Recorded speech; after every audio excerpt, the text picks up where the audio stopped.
Bueno, buenas tardes. En esta ocasión, a nuestro grupo, el grupo número 2, hablará sobre las enfermedades eruptivas de la piel de la infancia, como subtema la fiebre escarlatina. El objetivo general es describir las características etiopatogénicas de la fiebre escarlatina, mencionando sus manifestaciones clínicas, métodos diagnósticos y tratamientos para el abordaje completo y oportuno de esta enfermedad. Y como específicos, determinar el agente causal de la fiebre escarlatina, explicar los métodos clínicos de laboratorio y gabinete utilizados para el diagnóstico de la fiebre escarlatina y enunciar las complicaciones relevantes de la fiebre escarlatina y la importancia de su prevención para evitar su incidencia. Iniciamos hablando un poco de generalidades sobre qué es la fiebre escarlatina. Bueno, como ya habían visto en el título, es una enfermedad eruptiva de la infancia, la cual es una infección aguda causada por el estreptococo beta hemolítico del grupo A, por esta familia de bacterias, perdón, específicamente por el Streptococcus pyogenes, es la que principalmente la causa. Esta causa una faringitis aguda más frecuente, es la causa de faringitis aguda más frecuente. Las infecciones cutáneas y sistemáticas. Principalmente esta se da entre los niños, entre 5 o 6 años, en algunas literaturas indican 5, en otras 6, hasta los 15 años. Y esta disminuye su incidencia en los adultos. Esta enfermedad se caracteriza por presentar como principal síntoma o signo una lengua en fresa o lengua de fresa exantemática un exantema tipo de lija, perdón, que respeta los surcos nasolabial como signos específicos. Si hablamos un poco de epidemiología y de historia, esta enfermedad fue descubierta por allá por el siglo XIX por el doctor Heinemann. Esta si bien es cierto, se llegó a causar una epidemia grande por el tipo bacteriológico que había en ese entonces, muy agresivo, se vino a erradicar a eso del siglo XX, perdón, con el descubrimiento de la penicilina, puesto que estas enfermedades son muy bien tratadas con la penicilina, y esto se inició a erradicar. Esa es la teoría. No se sabe a ciencia cierta el por qué fue que inició a disminuir su incidencia.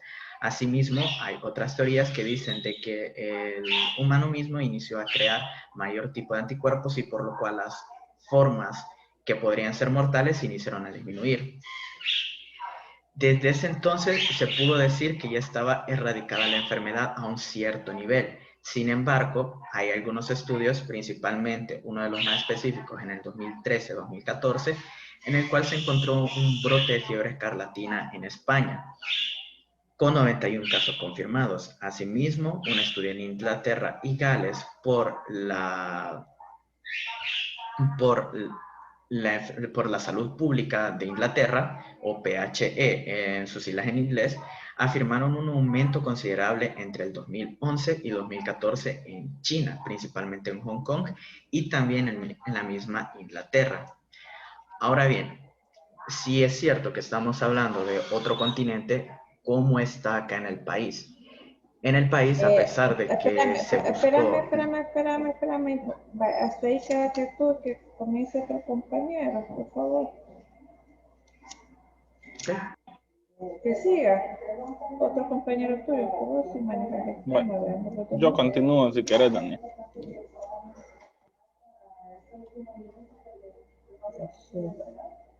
Daniel, pasala. Sí, sí, ya la paso.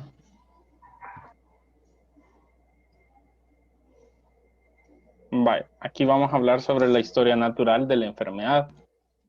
Tenemos que la enfermedad va a tener un periodo prepatogénico. En el periodo prepatogénico vamos a tener al agente, que va a ser el Streptococcus pyogenes, que es el estreptococo beta hemolítico del grupo A. Porque vamos a decir que porque es beta hemolítico. Hay una clasificación que prácticamente hace una hemólisis completa cuando se coloca en agar sangre, a diferencia de los otros estreptococos. También vamos a tener que el reservorio del estreptococos es el ser humano. Y por eso es que es importante decir a las personas que hagan el lavado de manos y la higiene frecuente. También tiene la puerta de salida, que es por las vías respiratorias y la nariz, que va a ser por donde nosotros vamos a estar transmitiendo la bacteria. Y para esto se recomienda el uso de las mascarillas. También tenemos que la vía de transmisión va a ser por las gotitas de flush o por contacto directo con portadores. Y lo que hay que hacer es evitar el contacto con los enfermos. También vamos a tener las vías respiratorias, que van a ser las vías de entradas, vías respiratorias, la piel y las gastrointestinales. Y también se va a contrarrestar con el uso de la mascarilla. Hay que recordar de que el Streptococcus pyogenes no solo nos va a causar lo que es la fiebre escarlatina, también nos va a estar causando lo que es la faringoamigdalitis, nos puede estar causando un eczema, una dermatitis, y vamos a tener que tiene algunas complicaciones de las cuales vamos a hablar más adelante. También el huésped susceptible de esta enfermedad va a ser las personas sanas. De hecho, más que todo se va a dar en niños de 5 a 15 años. Y vamos a tener que la prevención primaria va a ser educar a la población sobre los temas de la transmisión, notificarlos y aislar los casos. Luego vamos a tener que hay una interacción del agente huésped que nos va a dar el inicio de la enfermedad. En el periodo patogénico vamos a tener el periodo preclínico y el periodo clínico. En el periodo clínico vamos a tener, aquí entra la prevención secundaria. Y lo que vamos a hacer es excluir a las personas con lesiones cutáneas de la manipulación de alimentos, ya que estas personas pueden estar contaminando los alimentos. Notificar también a las autoridades locales de salud sobre las epidemias. Las epidemias más que todo van a ser en guarderías, en kinder o en lugares donde hayan hacinamiento. También vamos a tener que en el periodo clínico, en la prevención secundaria, le podemos dar bencilpenicilina, pero esto no es recomendable porque nosotros vamos a crear una resistencia antimicrobiana. Y también se puede administrar la eritromicina, pero eso ya sería para realizar la curación del paciente, ¿verdad?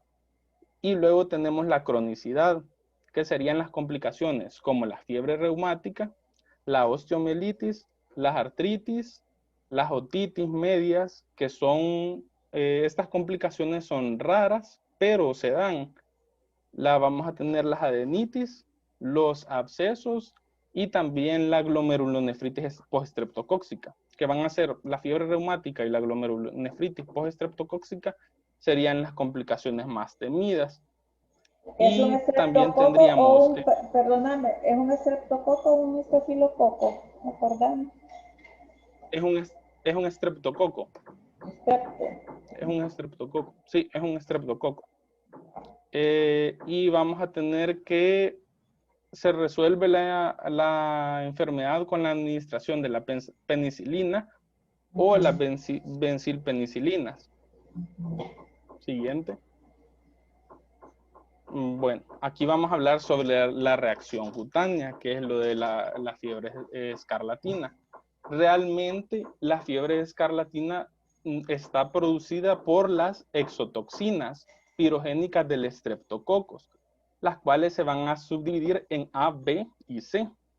La que es más causante de las exotoxinas es la exotoxina A. Y aún así se ha descubierto que pueden existir hasta 2 exotoxinas diferentes, pero no está como que muy bien estudiado, las cuales son posibles causantes de brotes repetidos de escarlatina.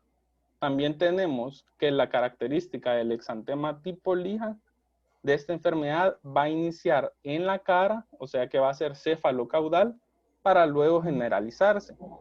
Y aún así siempre va a respetar el surco nasolabial. Eso es importante, porque como vimos en la exposición anterior, en el sarampión, va a empezar de donde comienza la implantación del cabello. En este caso, no es así, sino que se generaliza a veces desde el cuello.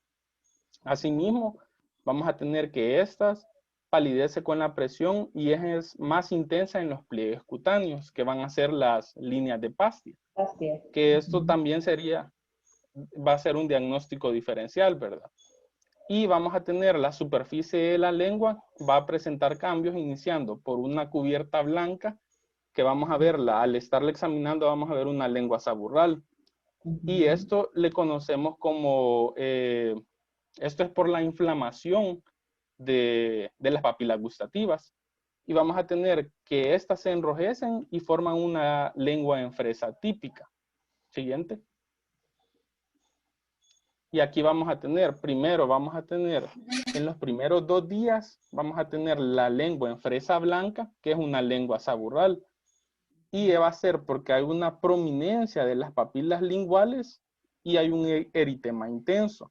Luego, del segundo al cuarto día, vamos a tener el periodo de transición, que va a haber un desprendimiento de la saburra. Y en el quinto y sexto día vamos a tener lo conocido como la lengua en fresa roja, que va a ser la liberación de toda la saburra. Siguiente. Bueno, y aquí tenemos la clínica de la escarlatina. Recordando, es causada por el estreptococo beta hemolítico del grupo A, Streptococcus pyogenes. Aquí le hemos puesto que es de 3 a 15 años, pero en las bibliografías en la pediatría de Nelson dice que es de los 5 a los 15 años, o lo pueden encontrar de los 6 a los 15. La transmisión es por contacto directo, vertical y por las gotas de flush. El periodo de incubación va a ser de 1 a 7 días, aunque la pediatría de Nelson dice que es de 2 a 5 días. También vamos a tener en el cuadro clínico, en el periodo, el cuadro prodómico, vamos a tener que es de 2 a 5 días, ¿verdad? La fiebre va a ser mayor a los 39.5 grados. Va a haber una faringodinea, la cefalea, el niño va a presentar malestar general y la lengua en fresa, ¿verdad? Blanca y la en fresa roja. Y las manchas de Forsheimer. Y vamos a tener que el cuadro exantemático va a ser maculopapular eritematoso. Mira, Francis, una pregunta. ¿Sí? ¿Cuáles son esas manchas? No las de Forsheimer.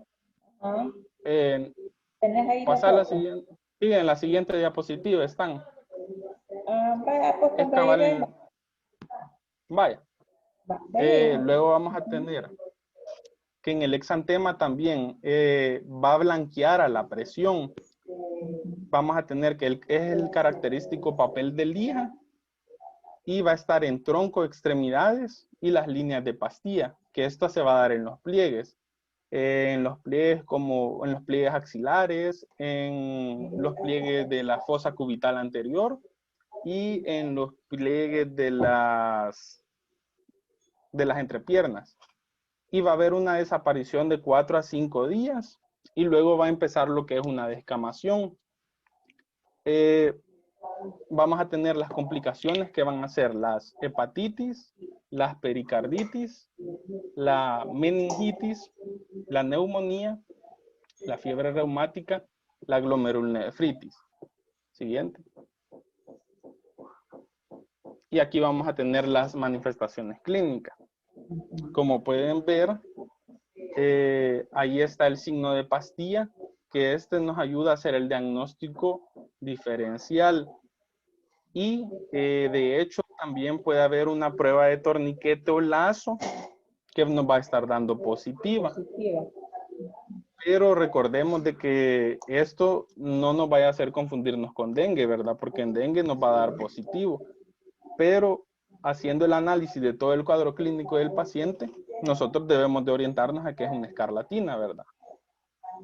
También la piel de lija característica, el triángulo de Fillatow, lo que les mencionaba de que se respeta, el exantema respeta prácticamente el surco nasolabial.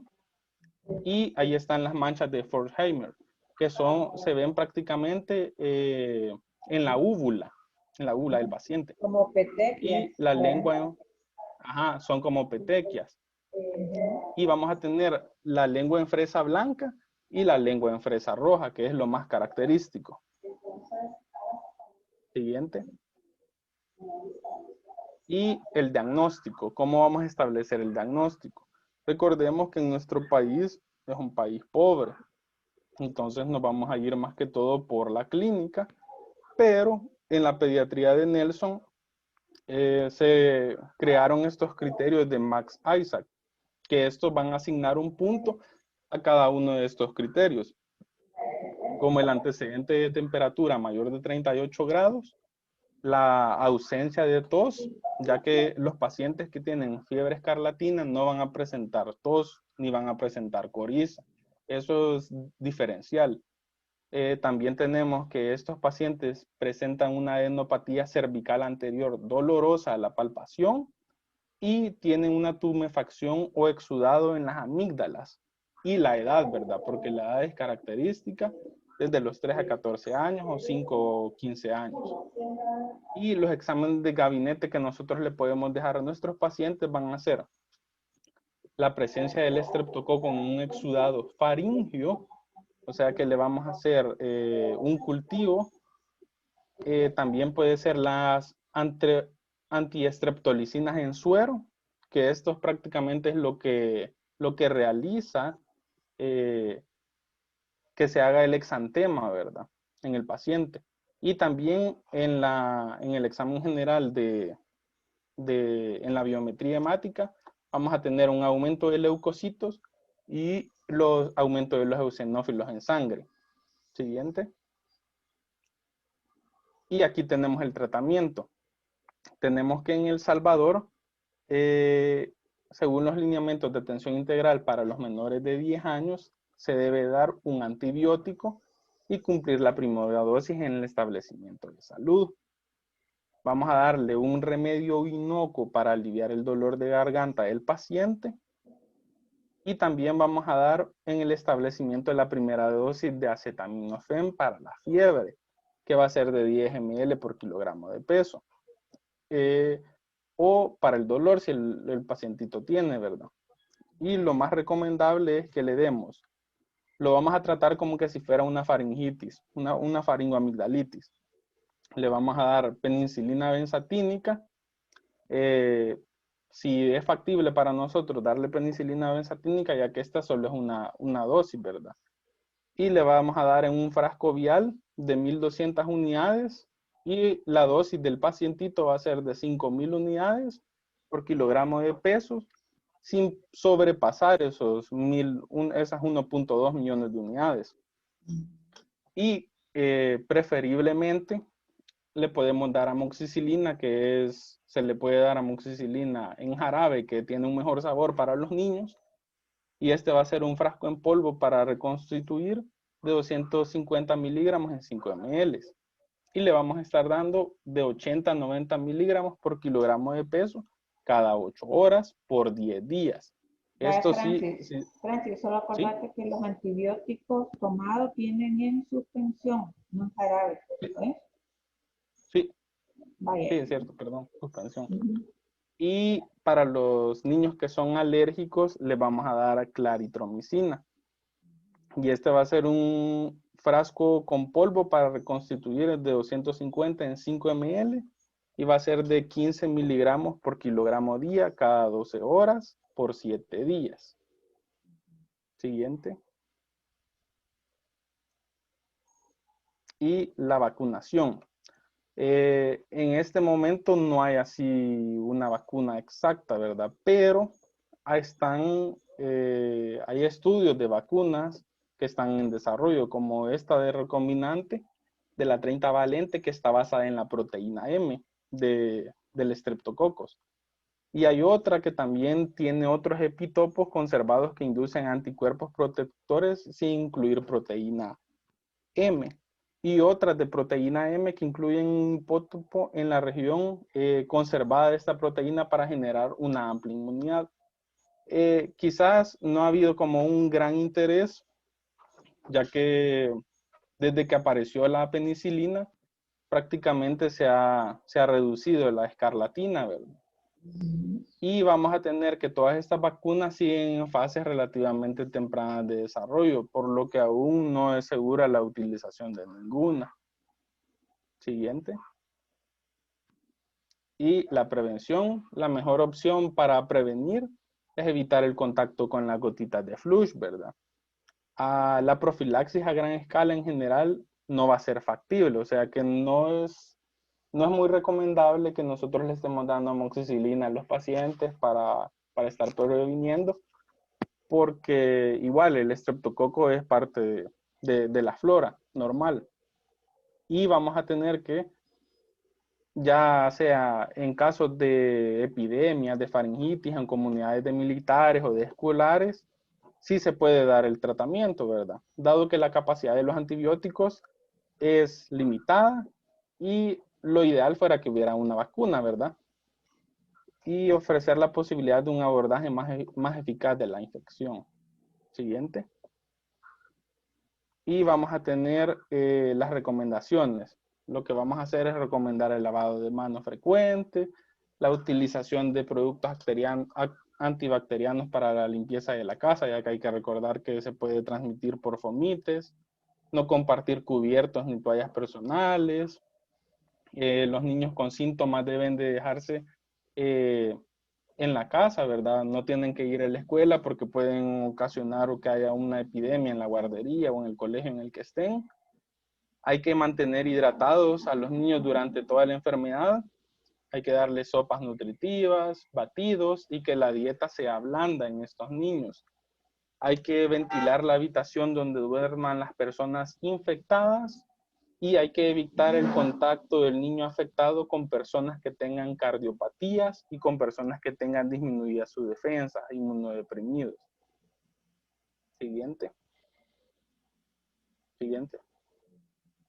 Siguiente. Y las conclusiones. La fiebre escarlatina vamos a tener que es una entidad causada por el estreptococcus del grupo A, que es el Streptococcus pyogenes, que es el productor de la exotoxina pirogénica, que son 3, ¿verdad? A, B y C, pero más que todo es producido por la A. El cuadro inicia luego de un periodo de incubación de 2 a 5 días y la infección comienza con síntomas generales como la odinofagia, proceso febril, la cefalea, síntomas gastrointestinales como vómito y dolor abdominal. Y vamos a tener la presencia de las amígdalas eritematosas, hipertróficas y cubiertas de un exudado blanco grisáceo amarillo. Y vamos a tener que la particularidad es la lengua en frambuesa y además podemos encontrar adenopatías en la cadena cervical ganglionar. También tenemos los hallazgos dermatológicos, que es un exantema papular rojo en papel de lija, que excede a la presión, el cual se diferencia por su lugar de inicio centrífugo, es decir, en la cara. Y vamos a tener que respeta el surco nasolabial. En cambio, el sarampión y rubiola inicia en la línea de implantación del cabello, que es lo que les estaba diciendo, del exantema súbito que inicia en tronco y cuello. Siguiente. Y como también tenemos que los métodos diagnósticos por excelencia va a ser el cultivo faríngeo, seguido de la detección rápida de antígenos y el tratamiento de elección es la penicilina. Hay que recordar también de que el cultivo se va a tardar 24 horas, ¿verdad? Un día. Entonces, si nosotros tenemos claros que es una fiebre escarlatina lo que tiene, hay que empezar a tratar a ese niño. También las complicaciones más frecuentes van a ser la fiebre reumática, los abscesos periamigdalinos, la otitis media aguda, sinusitis, la fascitis necrotizante y la bacteremia en algunos pacientes. Y la mejor prevención va a ser el autoaislamiento del niño infectado y evitar el contacto directo con otros infectados. Y eso. Y eso. ¿Pregunta?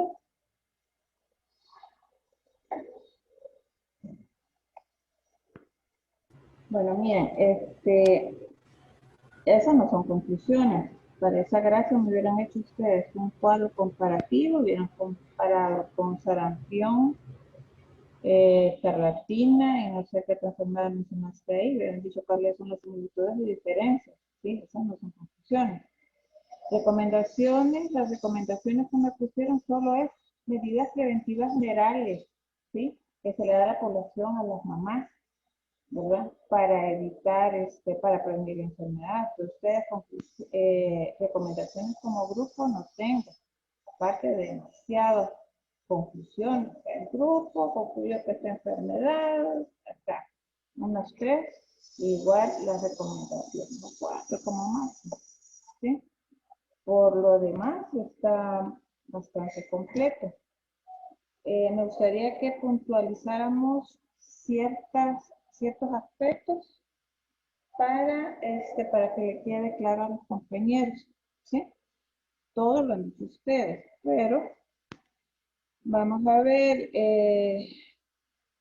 Brenda, ¿dónde estás?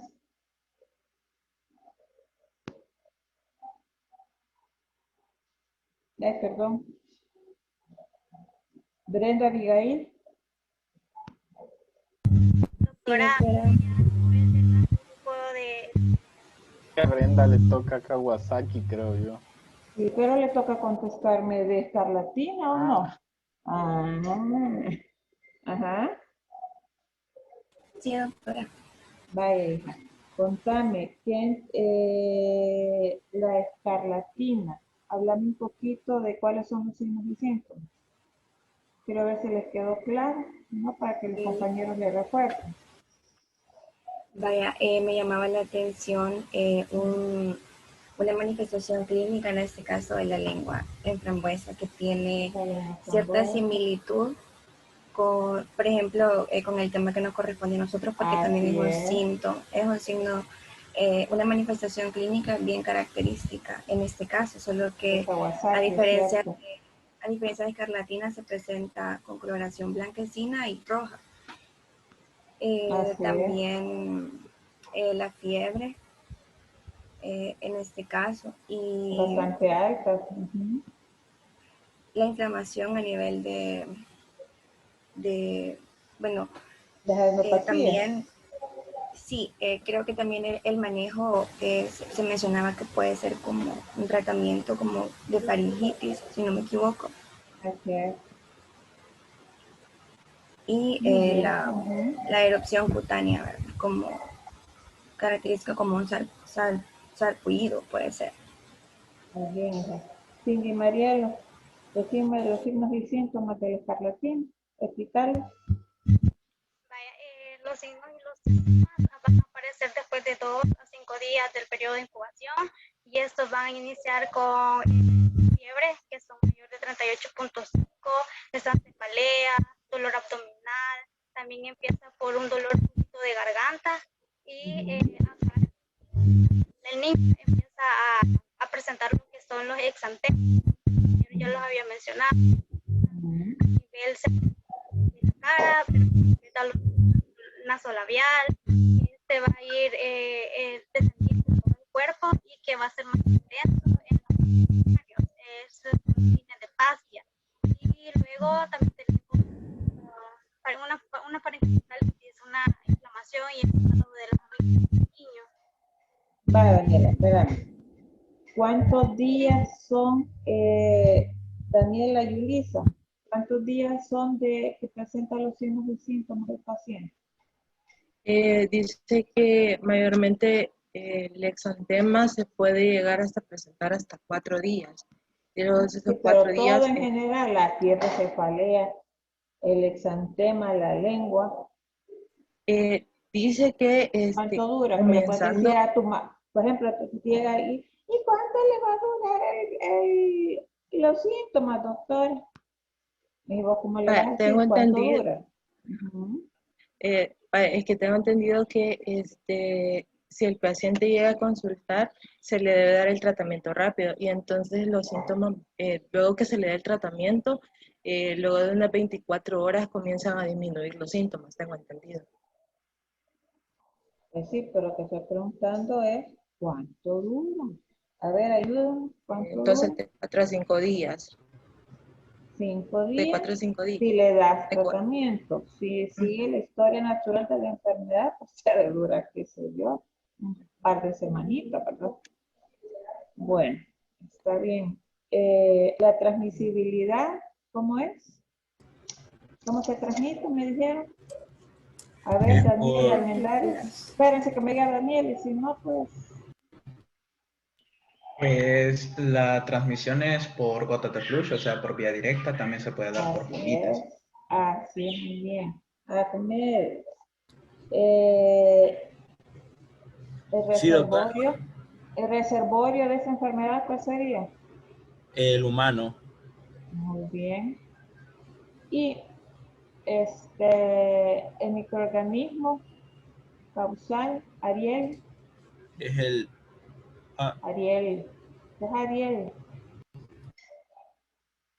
Ariel, dice ahí García.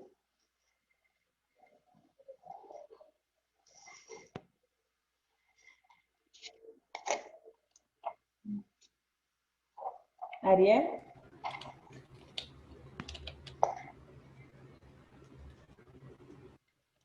Va, entonces lo vamos a quitar de acá porque no habla. No vino a clase Ariel García. O raro. Va. ¿Quién más me quiere responder? Ya, doctora. A ver, la. Es el Streptococcus pyogenes beta hemolítico del grupo A. Ajá. Tratamiento de elección. A ver. la penicilina. Penicilina. Ajá, si peso 15 kilos, ¿a cuánto me toca de penicilina? Ahmed. Quiero ver. Ajá.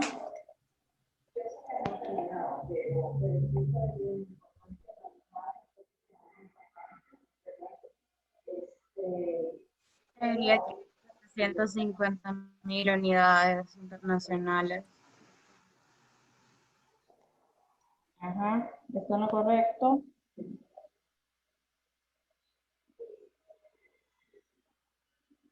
Ay, Dios.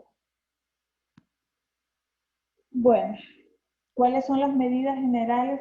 Va para el grupo que se tiene que tener en cuenta para el control del paciente. O sea, llega su mamá y ustedes ven, va, tiene escarlatina, por todos los signos y síntomas.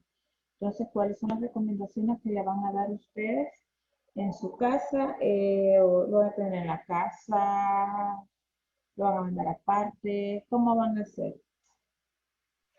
Sí, doctora, voy a responder esa. A ver, Le vamos a dar medidas para cuidar tanto al niño como a las personas que lo rodean. El uso de mascarillas podría ser uno.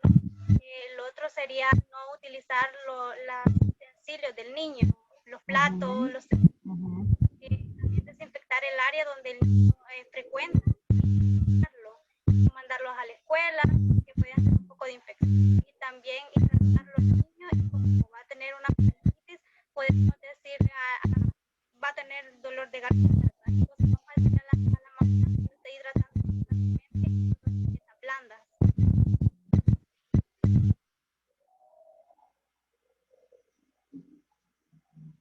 sí, o sea, no es necesario que solo el niño va a quedar solito y todo.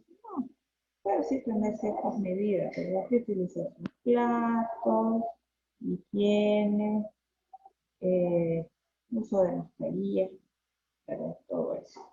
Bueno, y la escarlatina es una enfermedad de vigilancia epidemiológica obligatoria o no.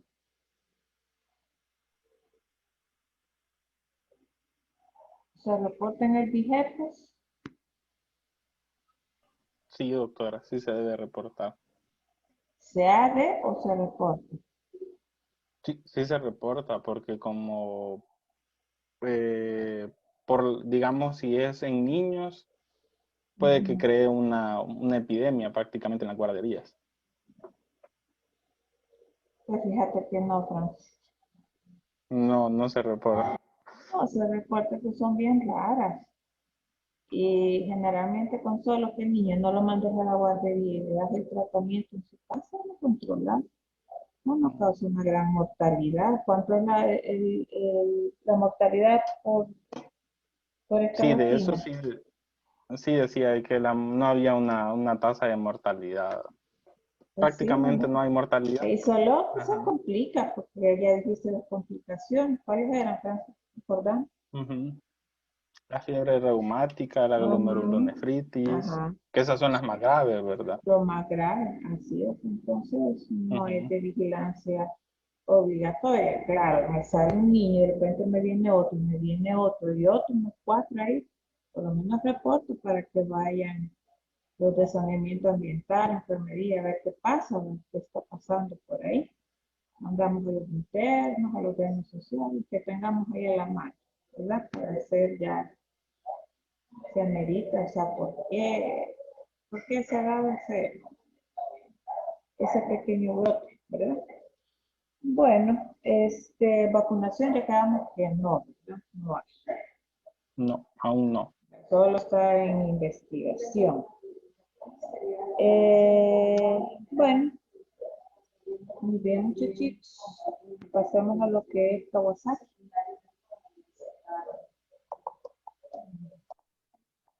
Ok, doctora. Buenas tardes. Tarde, activen sus cámaras que no las veo.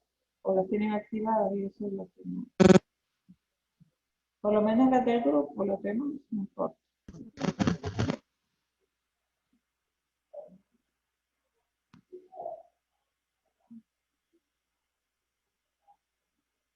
Hoy sí, que ya salimos. Ya se veían, sí, pero no las he puesto en modo de presentación.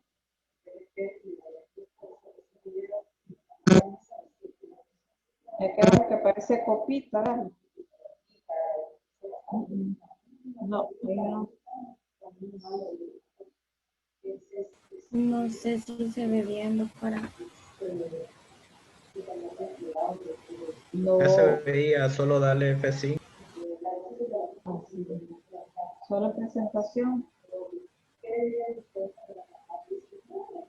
¿Ahora? Ahí está. Ok.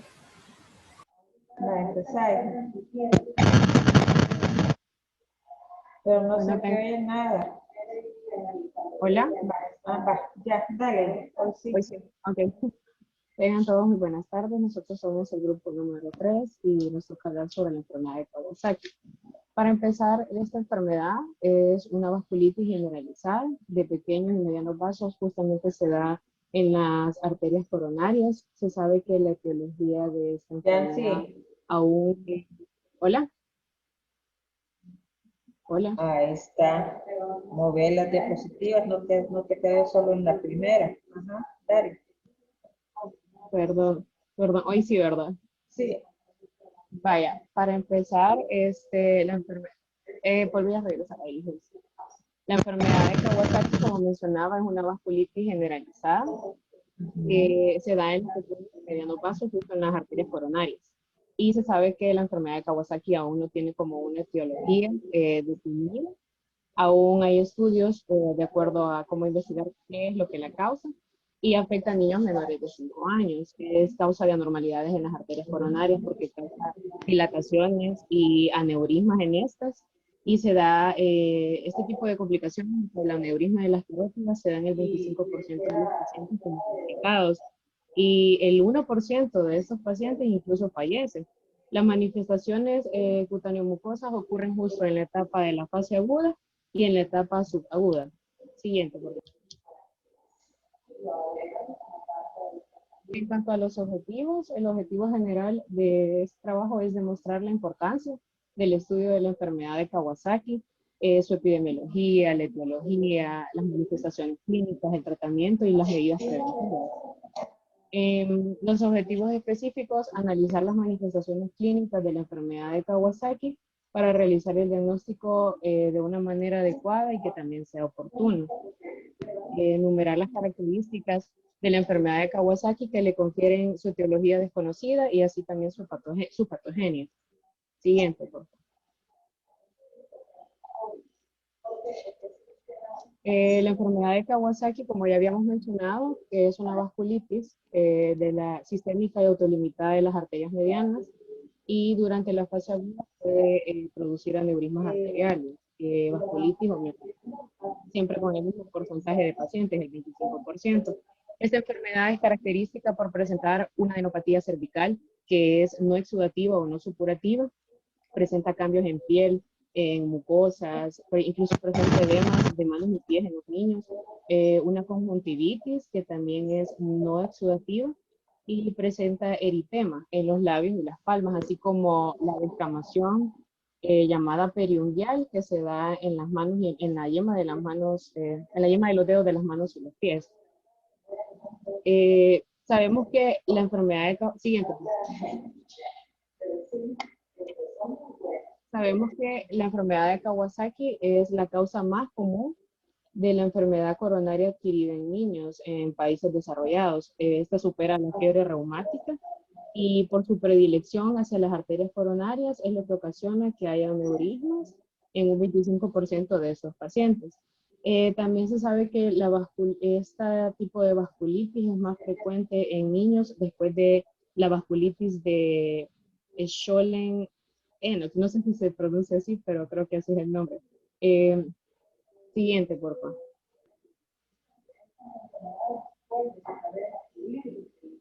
En cuanto a su patogenia, esta enfermedad se encuentra en un espectro de ser una enfermedad infecciosa, así también como una enfermedad autoinmune. Es en la que el agente infeccioso se dispara en la enfermedad con una respuesta inmune prolongada y autodirigida. Esto lo que quiere decir es que hay múltiples agentes infecciosos, en este caso, en la enfermedad de Kawasaki. Estas resultan en una relación común para dar un proceso patogénico que lleve a este síndrome clínico.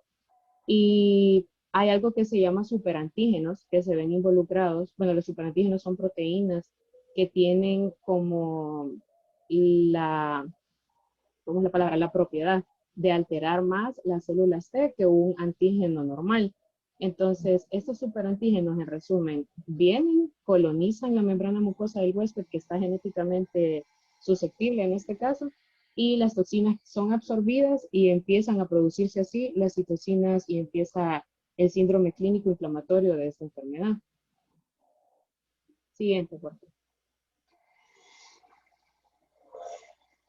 En cuanto a la historia sobre la enfermedad de Kawasaki, sabemos que hace más de 40 años el doctor llamado Tomisaku Kawasaki, que era un pediatra del Centro Médico de la Cruz Roja en Tokio, Japón, tuvo contacto con un niño de 4 años de edad, que el niño presentaba justo los síntomas de alarma que presenta la enfermedad de Kawasaki. Tenía una fiebre de más de 6 días, presentaba una adenopatía cervical, que esta suele darse en el triángulo anterior del cuello, y presentaba exantema, eritema conjuntival, la mucositis y una posterior descamación.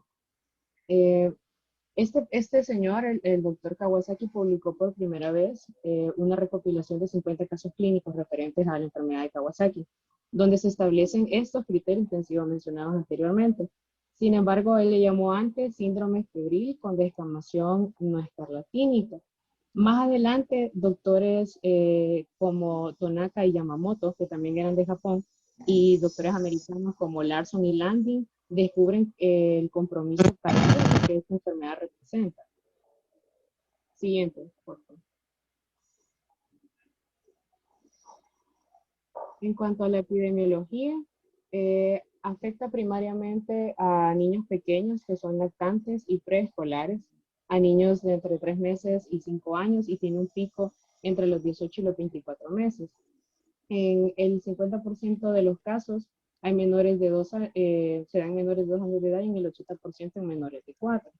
Se describe un caso clínico neonatal, escolar y adolescente posterior al embarazo, pero esta enfermedad se da muy raramente en pacientes que son adultos. El proceso infeccioso, sabemos que esta es una enfermedad endémica y tiene epidemias de cada 2 a 3 años. Su predominio estacionario se da justo en invierno e inicios de primavera y tiene brotes geográficos, o sea, se da justo en una región. La región asiática es la más afectada, pero hay dos países a donde existe más número de casos, es en Japón y en Corea del Sur. Siguiente, por favor. Por lo menos en nuestro país, en El Salvador, se reportó un estudio preliminar que describía 40 casos diagnosticados en el hospital de niños Benjamín Bloom. Eso se realizó hace años, en enero de 2002 a julio del 2005, con un 100% de casos urbanos y era más frecuente, como había dicho antes, en la época de invierno, con un brote de esta enfermedad en el año 2005. Siguiente, por favor. En cuanto a la etiología, sabemos que la etiología es desconocida. Existen datos clínicos y epidemiológicos que sugieren que se trata de una enfermedad infecciosa, con predominio en las condiciones climáticas en las que ya había mencionado, como invierno y primavera, y dicha relación por la infección es provocada por bacterias y algunos virus. Siguiente, por favor. Por ejemplo, en ese esquema, nosotros solo mencionamos los virus y las bacterias que se ven involucradas en este proceso infeccioso. Como sabemos que aún es desconocido, hay estudios que dan una leve relación de la unión de enterotoxinas o los patógenos de estas bacterias y virus que crean o que dan cabida al síndrome clínico de esta enfermedad. Por ejemplo, entre esos virus podemos ver el virus de Epstein-Barr, el virus del herpes tipo 6 y tipo 7, el de varicela zoster, bacterias como Mycoplasma pneumoniae, las pseudomonas, klebsielas, Staphylococcus aureus y Streptococcus pyogenes. En los últimos años se ha sugerido que determinadas toxinas bacterianas estreptocóxicas o estafilocócicas actúan como superantígenos y podrían desencadenar el síndrome. Es lo que había explicado al inicio sobre qué era un superantígeno. Siguiente, por favor. Entre las manifestaciones clínicas, sabemos que es una enfermedad febril y su inicio es agudo y su curso se ha dividido justo en 3 fases.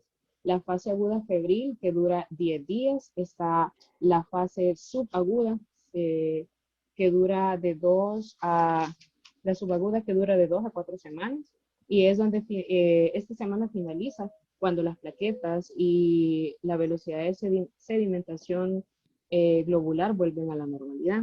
La última, que es el periodo de convalescencia o de recuperación, en esta ya hay como una manifestación sobre un aneurisma coronario. Siguiente, por favor.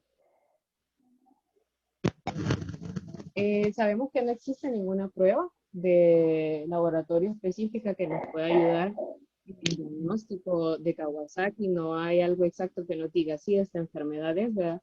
Entonces, el médico lo que hace es tomar en cuenta la consideración de diferentes criterios clínicos, como por ejemplo, toma en cuenta el exantema, que es polimorfo, aparte de la fiebre, perdón, que es de 5 días o más, se tiene que tomar en cuenta los 4 o 5 criterios siguientes. Entre estos, el exantema poliforme y el eritema de la zona del pañal también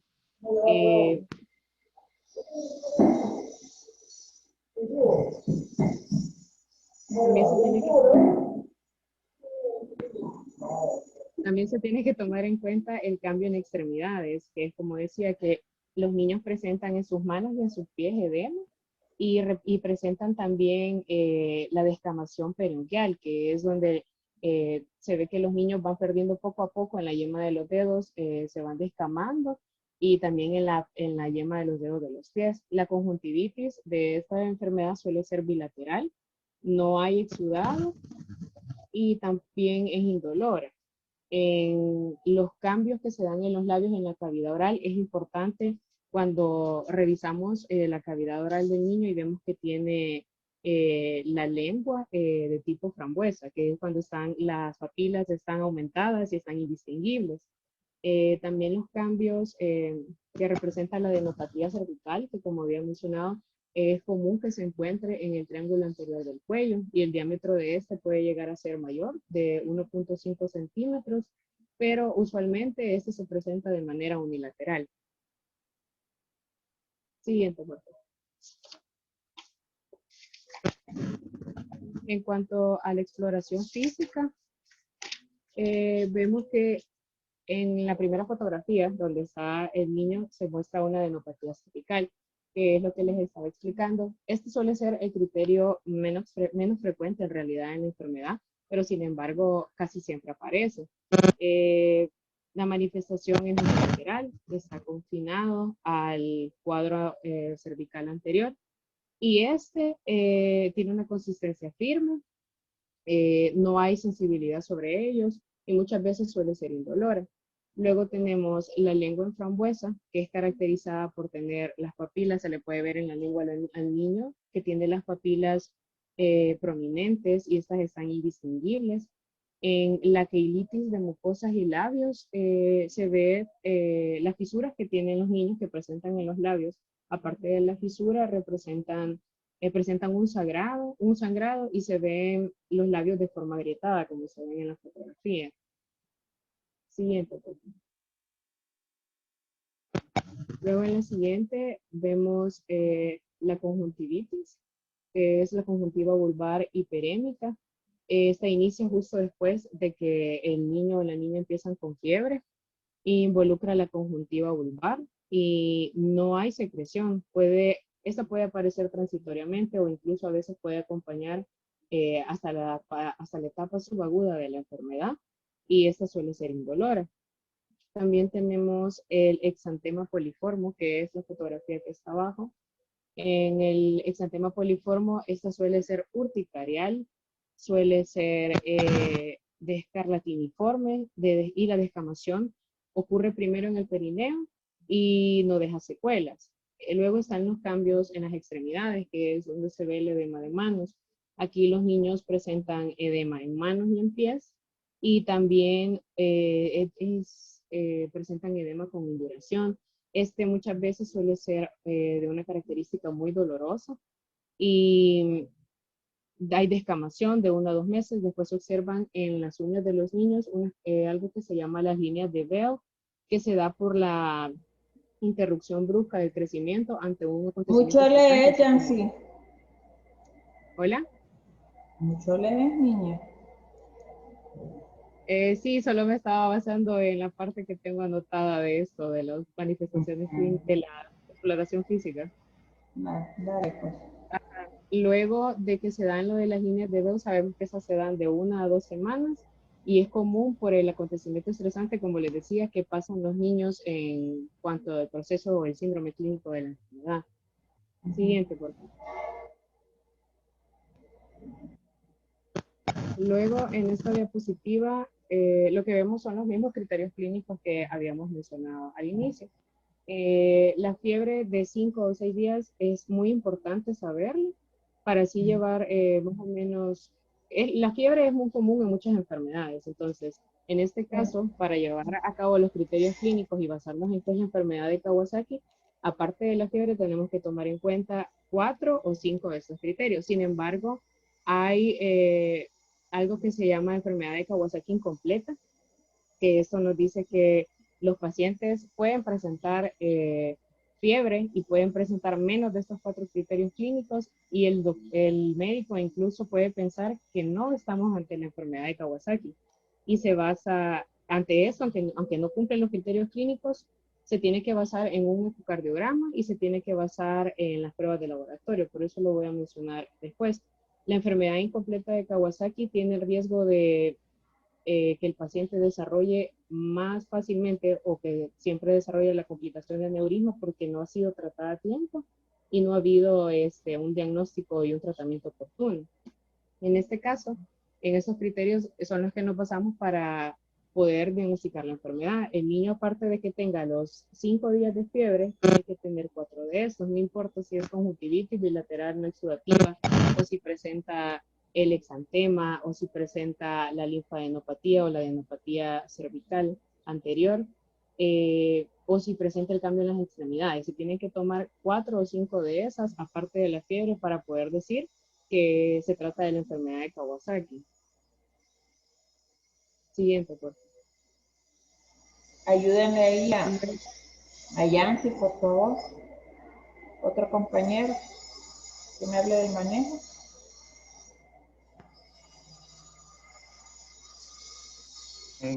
Voy a hablar yo. Vaya, En el caso de los exámenes, hay que agregar algo también en lo que son los exámenes de laboratorio, porque también, por ejemplo, se deja lo que es el hemograma, pero esto es más como una prueba rutinaria que siempre se deja, ¿verdad? Y se ha encontrado que en el caso de la enfermedad de Kawasaki, se puede encontrar en el hemograma lo que son, hay neutrofilia, hay también, ocasionalmente dice que se puede encontrar lo que es una neutropenia. También hay leucocitosis, como que si se tratara de una infección, y en algunos casos puede haber un tipo de anemia, que más que todo esto tipo de anemia vendría siendo por la inflamación que maneja la paciente con enfermedad de Kawasaki. También si nos vamos un poco más a profundidad, digamos, en un frotis sanguíneo, se puede ver lo que es granulación tóxica. También dice que al mismo tiempo que se encuentra lo que es la leucocitosis, también puede haber casos en los que se encuentra leucopenia. Este dato es un poco inusual, que la paciente presente leucopenia.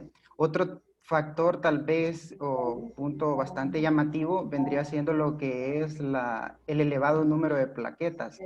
Dice que, por ejemplo, en la enfermedad de Kawasaki muy comúnmente se encuentran plaquetas arriba de 750,000. Entonces es un valor demasiado alto. Hay otras pruebas un poco... Espérame, Luisito. Vemos aquí lo del laboratorio.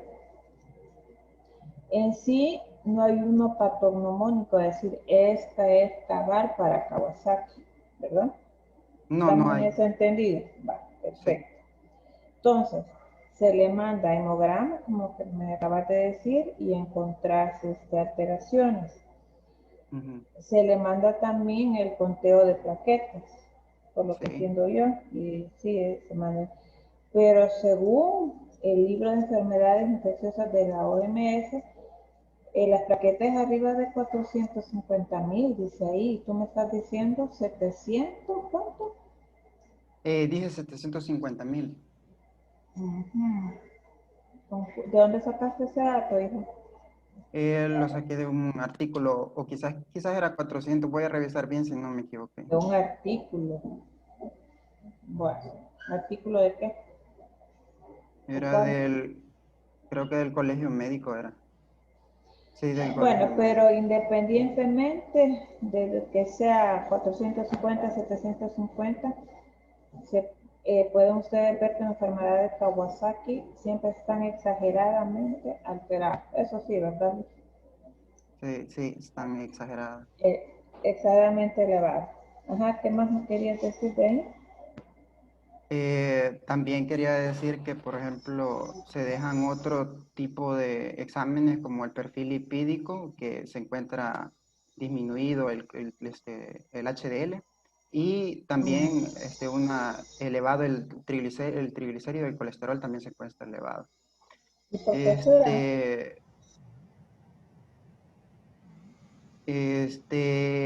Eso sí no entendí muy bien por qué podría ser. A ver, los compañeros del grupo, que son interesantes. ¿Por qué se altera el colesterol y los triglicéridos en la enfermedad de Kawasaki?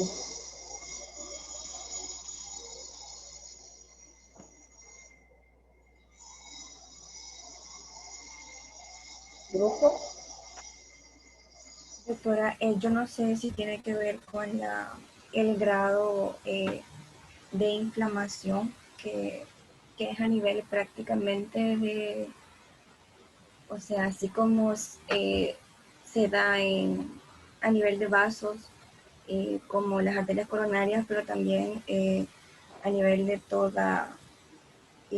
el sistema circulatorio hay una constante inflamación y por ende los órganos no van a tener como la misma función normal que cuando hay una perfusión sanguínea normal. Entonces, no sé si tiene que ver con el grado de inflamación y un posible pues, daño también a nivel de la función hepática, pancreática.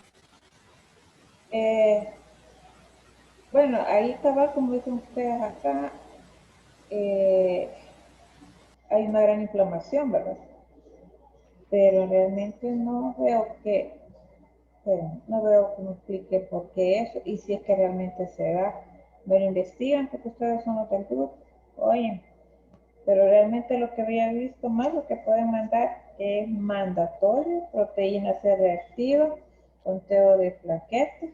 Ecocardiograma. Así, hemograma y ahora lo otro, ecocardiograma, quieren electro, como sea, para ver si no hay un daño, porque acuérdense que puede dar miocarditis, ¿verdad? A ver, seguir, Luisito. Te van a colgar tus compañeros por haber sacado el colesterol y los triglicéridos. También será por el también daño endotelial que sufre, que puede hacer que se tenga que ver lo de los triglicéridos y lo del HDL. Investíguenme, porque ahorita vamos a estar, será, no vamos a acabar. Ahí lo investiguen y no me lo dicen en la clase del jueves, hoy en el principio. ¿Qué encontraron? O su compañero también les va a quedar de tarea. Vaya, seguir, chicos. En el manejo del paciente y el tratamiento, primordialmente lo que se hace es la aplicación de inmunoglobulina intravenosa. También se puede asociar a lo que es el ácido acetilsalicílico que se administra vía oral. En el caso de la inmunoglobulina intravenosa, dice que reduce grandemente lo que es la aparición de los aneurismas, al menos en un 25%, del 15 al 25%. Y esto se da más que todo si se administra en los primeros 10 días de fiebre, o sea, comenzada casi la enfermedad. Pasado ese lapso, resulta efectiva para disminuir o sea, después de lo de la fiebre, reduce lo que es la inflamación, pero no previene arterias, no previene como lesiones futuras en las arterias. La dosis que se administra de inmunoglobulina sería de 2 kilogramos en dosis única, como infusión lenta de 10 a 12 horas. También se aplica lo que es el ácido acetilsalicílico, que también es un tratamiento de primera línea que se administra junto con la inmunoglobulina, y que su dosis habitual vendría siendo entre 30 a 50 kilogramos día vía oral, y se divide en cuatro, una cada 6 horas. Esta se da más que todo en lo que es la fase aguda de 48 a 72 horas. Y se puede continuar con 3 a 5 kilogramos día vía oral en una sola dosis diaria por un mínimo de 6 semanas. Aunado a también se puede manejar lo que es el corticoides, los corticoides. Como sabrán, es una vasculitis, entonces hay inflamación, o sea, también se debe aplicar lo que es corticoides. Especialmente se puede iniciar con una dosis de metilprednisolona de 10 a 30 kilogramos día intravenoso por 3 días. Y también se puede utilizar lo que es la prednisolona. Pasar. El ecocardiograma, la función que tenía para el diagnóstico, dice que, por ejemplo, es que detecta lesión a nivel de lo que es las arterias coronarias. Y usualmente se deja para el seguimiento del tratamiento, para ver qué tanto está respondiendo la paciente o el paciente al tratamiento que se le está dando.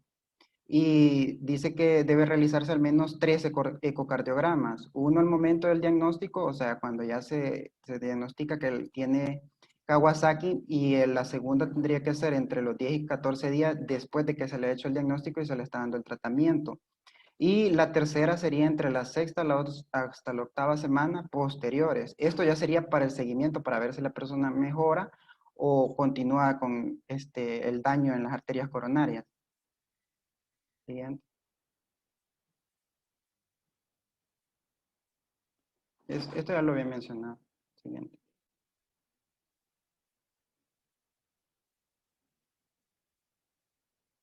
Siguiente. En las medidas preventivas, más bien sería como una recomendación porque técnicamente no se puede prevenir la enfermedad de Kawasaki, sino que vendrían siendo como que si se le está administrando inmunoglobulina o ya se le diagnosticó la enfermedad de Kawasaki, no se debería de administrarle lo que son vacunas que tengan virus vivos atenuados.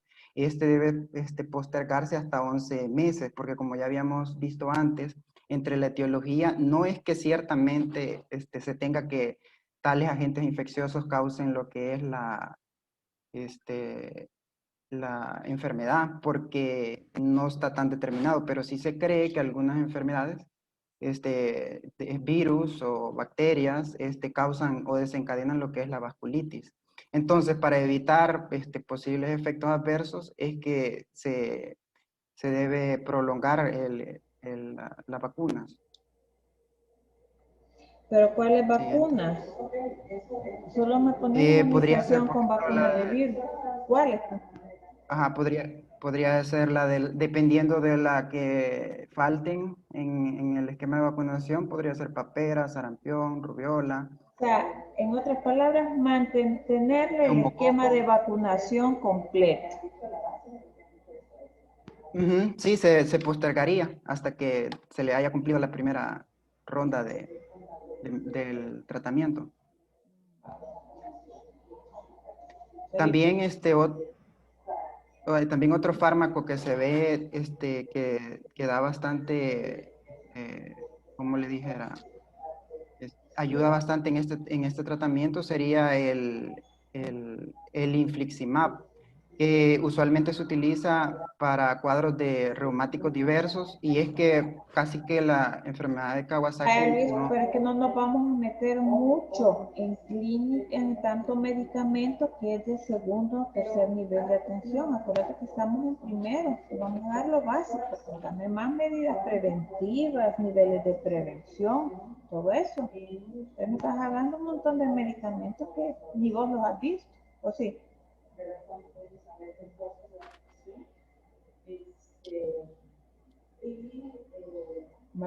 Pues en medidas preventivas entonces solo sería eso.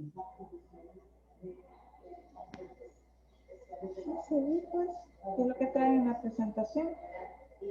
Siguiente. Van a dar esto, punto. ¿Qué más?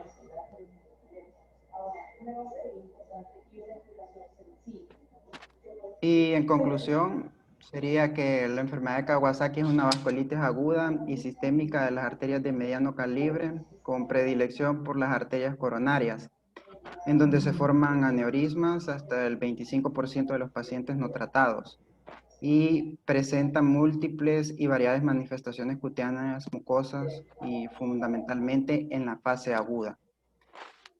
Como recomendación, yo creo que recomendaciones no habrían tampoco acá porque, o sea, solo sería posterior al tratamiento o después del diagnóstico que se le ha dado a la persona, que cumpliera todas las vacunas, que digamos, orientarla que si ya se le diagnosticó, primero sigue el tratamiento y después se seguirá con las vacunas.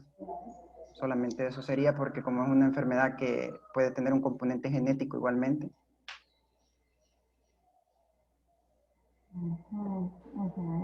Está bien. Sí, buscando aquí, sí, no se puede aislar tampoco ni desinfección ni cuarentena, pero estamos hablando de todo esto. En caso que ella haya tenido la enfermedad, ¿verdad? Pero, y para prevenir en medidas en caso de epidemia, ¿o qué medidas vamos a hacer? ¿Cómo se transmite? Hasta donde yo sé, no es contagiosa, o sea, no se transmite de una persona a otra. Así es, muy bien. Doctora, bueno, en este caso, bueno, en este caso también es relevante y es importante el diagnóstico diferencial, porque, bueno, hay estudios que como que la correlacionan con diferentes agentes etiológicos. sin embargo no es uno definido. Entonces también se mencionaba que un diagnóstico diferencial es importante, ya que en base a este se va a dar un manejo adecuado para cuando el niño ya está diagnosticado. Vale, pues fíjense una cosa, que según el librito que yo tengo, el síndrome de Kawasaki también, es cierto, no se le sabe a ciencia cierta de etiología, pero no leyeron ustedes que también